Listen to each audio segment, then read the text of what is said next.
ES3 Duke 390 ആട്ടോ. ഞാൻ over the years കുറേ ചേഞ്ചസ് വരുന്നുണ്ട്. കഴിഞ്ഞ കുറച്ച് മാസങ്ങൾ മുമ്പ് ഞാൻ കുറച്ചും കൂടി ചേഞ്ചസ് ചെയ്തിട്ടുണ്ട്. അപ്പോൾ അത് ഏതൊക്കെയാണെന്ന് കുറേ പേര് ചോദിച്ചിട്ടുണ്ട്, പറഞ്ഞുതരാം. ഫ്രണ്ടിൽ നിന്ന് തന്നെ സ്റ്റാർട്ട് ചെയ്യാം കേട്ടോ. ഇത് പവർ പാർട്ട് ഹെഡ്ലൈറ്റ് ആണ്. KTM പണ്ട് ഓഫർ ചെയ്ത ഒരു ആക്സറിയാണ് ടു ദ ഹെഡ്ലൈറ്റ്. അതിൻ്റെ ഉള്ളിൽ ഞാൻ ഒരു LED പ്രൊജക്ടർ കൺവേർഷൻ ചെയ്തിട്ട് സ്റ്റോക്ക് ഹാലജൻ ആയിരുന്നു, അത് മാറ്റിയിട്ട് ഞാൻ ഒരു LED പ്രൊജക്ടർ കൊടുത്തിട്ടുണ്ട്. ഓവറോൾ ഇതൊരു 690 ലുക്കാണ്. ഒരു performance power part, light weight ആണ്. ഇത് ഊരിയെടുക്കാൻ തന്നെ വളരെ സിമ്പിളാണ്. ഇവിടെ 4 ബോൾട്ട്, ഇവിടെ 2 ബോൾട്ട്സ് ഉണ്ട്, അടി 2 ബോൾട്ട്സ് ഉണ്ട്. അത് ഈസിലി റിമൂവ് ചെയ്തെടുക്കാൻ പറ്റും കേട്ടോ. ട്രാക്ക് ഡേ ഒക്കെ കൊണ്ട് ഓടിക്കാൻ പെട്ടെന്ന് ഇത് ഊരി മാറ്റാൻ വേണ്ടി, ക്രാഷ് ചെയ്യാൻ പൊട്ടാണ്ടിരിക്കാൻ വേണ്ടി ലൈറ്റ് വെയിറ്റും കൂടിയ. അപ്പോൾ അങ്ങനെ ഭയങ്കര ഈസിയായിട്ട് നമുക്ക് ഊരി മാറ്റാൻ പറ്റും. പിന്നെ ഈ മഡ് ഗാർഡ് ഞാൻ മാറ്റിയത് ഡ്യൂക്ക് 250യുടെ മഡ് ഗാർഡാണ് യൂസ് ചെയ്തിരിക്കുന്നത്. പിന്നത്തെ ചേഞ്ച് സസ്പെൻഷൻ, WPയുടെ apex open cartridge adjustable suspension വെച്ചിരിക്കുന്നത്. അതെന്ന് പറഞ്ഞാൽ കംപ്രഷനും അതേപോലെ rebound adjustable, compression and rebound അഡ്ജസ്റ്റബിളാണ്. 30 ക്ലിക്സിൻ്റെ അഡ്ജസ്റ്റബിലിറ്റി ഉള്ള സസ്പെൻഷനാണ് ഇതിൽ കൊടുത്തിരിക്കുന്നത് കേട്ടോ. അതാണ് വരുത്തിയ ചേഞ്ച്. പിന്നത്തെ മേജർ ചേഞ്ച് നിങ്ങൾക്ക് ഇത് ഇവിടെ നോക്കിയാൽ കാണാൻ പറ്റും. ട്യൂബ്ലെസ് സ്പോക്ക് വീൽസ് ആയിട്ടൊക്കെ ഇപ്പോൾ തൽക്കാലം ട്രാംപ്ലർ എക്സാ ടയർസ് ടെസ്റ്റ് ചെയ്തുകൊണ്ടിരിക്കുകയാണ്. ഇത് ടെസ്റ്റ് ചെയ്തിട്ട് ഞാൻ പറയാം, ഞാൻ കുറേ പ്ലാൻ ചെയ്തൊരു ഓൾ ഇന്ത്യ റൈഡൊക്കെ ചെയ്യാൻ പ്ലാൻ ചെയ്ത, പക്ഷേ കാരണം എന്ന് പറഞ്ഞാൽ ഈ വണ്ടി ഭയങ്കര എക്സ്ട്രീംലി മോഡിഫൈഡ് ആയിപ്പോൾ. ഇപ്പോൾ ഇത്രയും കണ്ടീഷനിൽ ഓടിച്ചതിന് ശരിക്കും ചിലപ്പോൾ പണി കിട്ടാൻ സാധ്യതയുണ്ട്. സോ നമ്മൾ ചിലപ്പോൾ RTRലേക്ക് നമ്മൾ ഓൾ ഇന്ത്യ റൈഡ് ചെയ്യുന്നത് കേട്ടോ. അതിന് മുമ്പായിട്ട് നമ്മൾ സ്പെക്ക് ബിൽഡ് ചെയ്യണം. സൂപ്പർ മോട്ടോ വേണോ സ്ക്രാംബ്ലർ വേണോ എന്നുള്ള ഡൗട്ടിൽ അത് ലാസ്റ്റ് എത്തപ്പോൾ ഞാൻ പറഞ്ഞില്ല ഇതിലോട്ട് നമ്മൾ പോകാൻ പോകുന്നു. അപ്പോൾ അതെ, ട്രാംബ്ലർ എക്സൽ ഡ്യുവൽ സ്പോർട്ട് ടയറുണ്ട്, ട്യൂബ്ലെസ് സ്പോക്ക് വീൽസ് ആണ് ഇട്ടേക്കുന്നത്. ഇത് എക്സലിൻ്റെ വീൽസാണ്. എക്സൽ ടക്കസാക്കോ ജപ്പാൻ്റെ വീൽസാണ്. അത് കൺവേർട്ടഡ് ടു ട്യൂബ്ലെസ് ആക്കി കേട്ടോ. സോ ഇത് ഭയങ്കര എക്സ്ട്രീംലി ലൈറ്റ് വെയിറ്റ് ആണ്, ട്യൂബ്ലെസ് ആണ്. മാത്രം കുറേ അബ്യൂസ് ഏറ്റെടുക്കാൻ പറ്റുന്ന ഒരു സെറ്റപ്പാണ് കൊടുത്തിരിക്കുന്നത്. ലൈറ്റർ വെയിറ്റും കൂടി. എക്സ്പെൻസീവ് വീൽസാണ്. ഇത് ഞാൻ പുറത്തുനിന്ന് ഇമ്പോർട്ട് ചെയ്തെടുത്ത വീലാണ് കേട്ടോ. ഇതിൻ്റെയൊക്കെ വില ഞാൻ ഇപ്പോൾ പറഞ്ഞാൽ എനിക്ക് വീട്ടിൽ പ്രശ്നം കിട്ടും.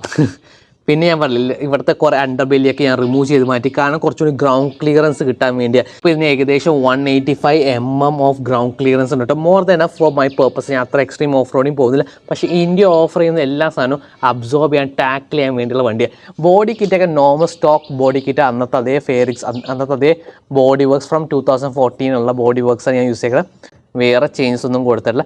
എൻജിൻ കണ്ടില്ലേ, എൻജിനിൽ കുറച്ച് ചേഞ്ചസ് ഒക്കെ വരുത്തിയിട്ടുണ്ട് കേട്ടോ.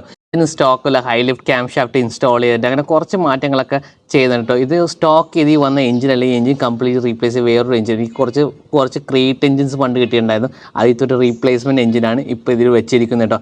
ചോദിക്കേണ്ട, കിട്ടില്ല, ക്രേറ്റ് എഞ്ചിൻസ് കിട്ടില്ല. പണ്ട് BS3 കുറച്ച് ഓപ്ഷൻസ് കിട്ടുമായിരുന്നു. ആസ് എ ക്രേറ്റ് ആയിട്ട് നമുക്കൊരു എഞ്ചിൻ മേടിക്കാനുള്ള ഓപ്ഷൻ ഉണ്ടായിരുന്നു കേട്ടോ.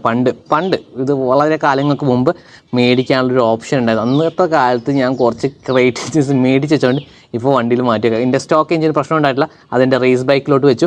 എന്നിട്ടൊരു പുതിയ എഞ്ചിൻ വെച്ചു. ഒരു പുതിയ ഫീൽ കിട്ടട്ടെ, പുതിയ സെറ്റപ്പ് ആകട്ടെ എന്ന് വിചാരിച്ച് ചെയ്ത എഞ്ചിൻ മാത്രമായിട്ട് ഇതിൻ്റെ ECU നമ്മൾ ട്യൂൺ, ഡൈനോ ട്യൂൺ FRK കൊണ്ടുപോയിട്ട് ഇതിൻ്റെ ECU നമ്മൾ ട്യൂൺ ചെയ്താട്ടോ. കുറച്ചുകൂടി ഹയർ RPM ലിമിറ്റും ആക്കിയുണ്ട്.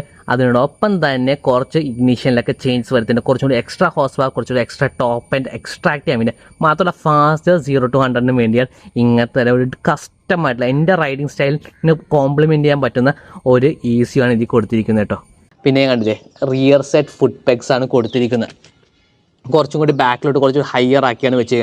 എൻ്റെ ഒരു കുറച്ചുകൂടി സ്പോർട്ടി റൈഡിങ് സ്റ്റാൻസ് കിട്ടാൻ വേണ്ടി ഇങ്ങനെ ചെയ്യും. ഇത് ഫുള്ളി അഡ്ജസ്റ്റ് നമുക്ക് ഇഷ്ടമുള്ള പൊസിഷനിലോട്ട് ഈ ബോൾട്ടൊക്കെ മാറ്റി വെക്കുകയാണെങ്കിൽ ഫുഡ് പെഗിൻ്റെ പൊസിഷൻ എങ്ങോട്ട് വേണമെങ്കിൽ മാറ്റിയെടുക്കാൻ പറ്റും കേട്ടോ. അതാണ് ചെയ്തിരിക്കുന്നത്. പിന്നെ ഇത് ക്യാനിസ്റ്റർ എല്ലാവരും ചോദിക്കാണ്ട് ഇതെന്താ ക്യാനിസ്റ്റർ, ഇതെന്താ സംഭവം എന്ന്.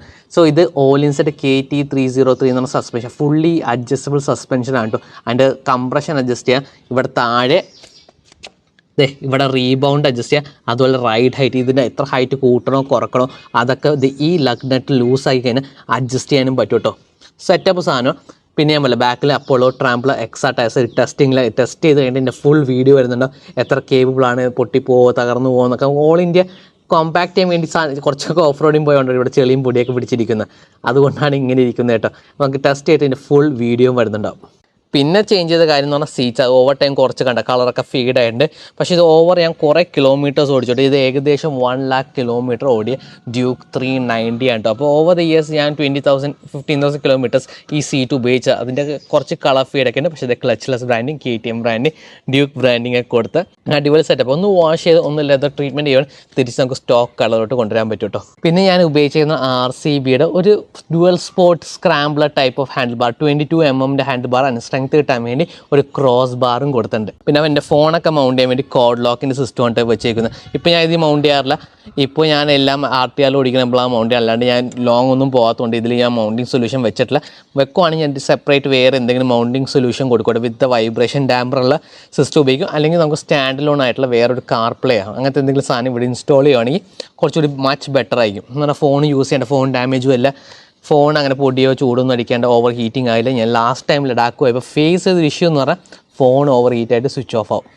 അത് ഏത് ഫോൺ, എൻ്റെ S24 Ultra ആണെങ്കിൽ കൂടെ വന്നിട്ട് അതും ഓഫായിപ്പോയി. അതുപോലെ എൻ്റെ iPhone 13 Pro Max വരെ ആ ചൂട് എക്സ്ട്രീം ചണ്ടിക 46 ഡിഗ്രി സെൽഷ്യസിൽ ഓടിച്ചുണ്ടായപ്പോൾ ഓഫായിപ്പോവും. പിന്നെ ഞാൻ പറഞ്ഞില്ല, ഈ മീറ്റർ സ്റ്റേജിൽ തന്നെ ഈ മീറ്റർ മൗണ്ട് ചെയ്യുന്ന പഴയ മീറ്റർ ഉണ്ടോ, അതിൻ്റെ കുറച്ച് വെയർ ആൻഡ് ടയർ കാണുന്നുണ്ട്. ഇതിൻ്റെ മീറ്റർ ഷെല്ല് നമുക്ക് റീപ്ലേസ് ചെയ്യാം.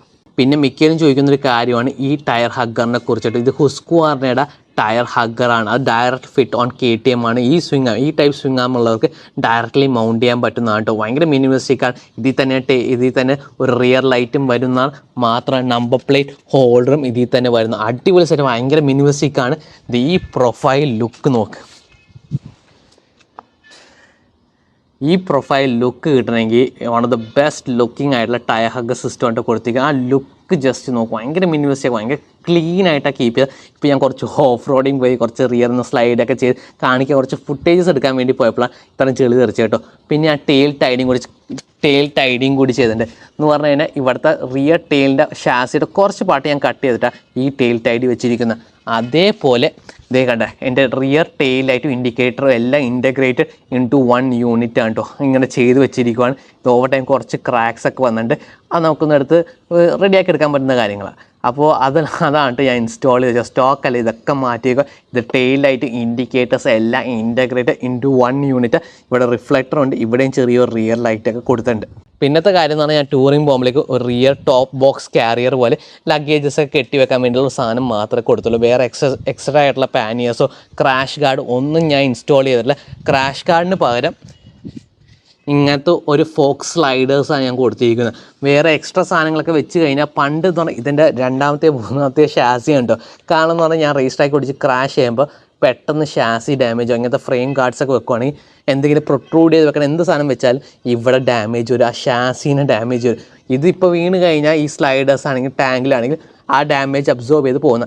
മാത്രമല്ല ഇതിൻ്റെ ബോഡി പാർട്സ് എന്ന് പറഞ്ഞാൽ ഡ്യൂക്ക് 125 ഡ്യൂക്ക് 200 ആയിട്ട് ഷെയറിങ് ആയതുകൊണ്ട് ഭയങ്കര അഫോർഡബിൾ പ്രൈസിലാണ് ഇതിൻ്റെ ബോഡി പാർട്സ് കിട്ടുന്നത് കേട്ടോ.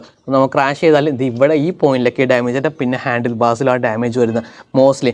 അല്ലാണ്ട് വേറെ പാർട്സ് ഒന്നുമല്ല. പിന്നെ ഡാമേജ് വരുന്നതെന്ന് പറഞ്ഞാൽ ഈ ഫുഡ് പാക്ക് ഈ സ്ലൈഡേഴ്സിലാണ് നമുക്ക് ഓണർ ചെയ്യുമ്പോൾ വരുന്നിട്ടാണെങ്കിൽ ക്രാഷ് ചെയ്യുമ്പോൾ വരുന്നിട്ടാണെങ്കിൽ വരുന്നത്. അതിൻ്റെയൊക്കെ പാർട്സ് നമുക്ക് എക്സ്ട്രാ മേടിക്കാൻ പറ്റുന്നത്. അപ്പോൾ എക്സ്ട്രാ ക്രാഷ് പ്രൊട്രൂഡിങ് ആയിട്ട് വെച്ച് കഴിഞ്ഞാൽ അത് ഷാസിൻ്റെ ഡാമേജ് ആണ്. ഷാസിയാണ് ഇതിലുള്ളിൽ എക്സ്പെൻസീവ് ആയിട്ടുള്ള പാർട്ട്. 13,500 rupees കിട്ടാനും പാടാണ്. സോ ഗൈസ്, അതൊക്കെയാണ് കാര്യങ്ങൾ. ഇത്രയും ചേഞ്ചസ് ഞാൻ വരുത്തിയിരിക്കുന്നത്. പിന്നെ പറഞ്ഞു വന്ന കാര്യം എന്ന് പറഞ്ഞാൽ നമ്മളിത് സ്ക്രാംബ്ലർ ബിൽഡല്ല ആക്കാൻ പോകുന്നു, നമ്മളിത് സൂപ്പർ മോട്ടോ ആക്കാൻ പോകും. അതിന് മുമ്പ് ജസ്റ്റ് ഒന്ന് ഞാൻ ട്രൈ ഔട്ട് ചെയ്ത് നോക്കി ഇതിൻ്റെ കേപ്പബിലിറ്റി, ഇതിൻ്റെ സെറ്റപ്പ് എങ്ങനെയുണ്ടെന്ന് അറിയാൻ വേണ്ടി ജസ്റ്റ് ഒന്ന് ട്രൈ ഔട്ട് ചെയ്ത് നോക്കിയതാണ്.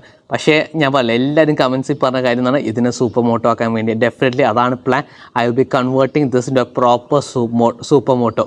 എന്ന് പറഞ്ഞാൽ സസ്പെൻഷൻ, ഈ സസ്പെൻഷൻ തന്നെ മതിയെന്ന് പറഞ്ഞാൽ ഈ ഓവറായിട്ട് സസ്പെൻഷൻ്റെ ഹൈറ്റ് കൂട്ടുവാണെങ്കിൽ പിന്നെ ഈ ഫ്രണ്ട് ഫോർക്ക് മാറ്റിയിട്ട് അഡ്വഞ്ചർ 390 അഡ്ജസ്റ്റബിൾ സസ്പെൻഷൻ വെച്ചാലും ഇതിൻ്റെ വീൽ ബേസ് എഫക്റ്റ് ചെയ്യണം. ഇപ്പോൾ ഓൾറെഡി തന്നെ കുറച്ച് വീൽ ബേസ് ലോങ്ങറായിട്ട് ഇരിക്കുന്നത്. അത് ഗോ കാർട്ടിലാണെങ്കിലോ നമ്മുടെ പേർപ്പസ് എന്ന് പറഞ്ഞാൽ ഗോ കാർട്ട് ട്രാക്കിലൊക്കെ പോയി അക്രമം കാണിക്കേണ്ട ആ പേർപ്പസ് മീറ്റ് ചെയ്യില്ല. കുറച്ച് ലോങ്ങർ വീൽ ബേസ് ആണെങ്കിൽ പയ്യെ ഡയറക്ഷൻ തിരിക്കാൻ പറ്റും. നമുക്ക് ഫാസ്റ്റ് ചേഞ്ചിങ് ഡയറക്ഷൻ ആയിട്ടുള്ള സാധനങ്ങൾ. സോ നമുക്ക് ഈ വീൽസും മാറ്റാൻ പറ്റുള്ളൂ. ഈ വീൽസ് ഇപ്പോൾ ട്യൂബ്ലെസ് സ്പോക്കൻ ഇടാം. അതിനൊപ്പം തന്നെ നമുക്ക് കുറച്ചും സോഫ്റ്റ് കോമ്പൗണ്ട് ആയിട്ടുള്ള ടയറുടെ ഒരു എക്സോസ്റ്റും കൊടുക്കാം കേട്ടോ. അത് രണ്ടും പ്ലാൻ ചെയ്ത് വെച്ചിട്ടുണ്ട്. ഏതിലോട്ട് പോകണമെന്ന് അറിയില്ല, പക്ഷേ അത് രണ്ടും ചെയ്ത് കഴിഞ്ഞിട്ട് ഞാൻ വീഡിയോ ചെയ്യുന്നതായിരിക്കും. So stay tune. എന്താണ് നിങ്ങളുടെ ഒപ്പീനിയൻ, എങ്ങനെയുണ്ട് build? Let me know in the comment section down below. And thank you for watching. അടുത്ത വീഡിയോ കാണാം.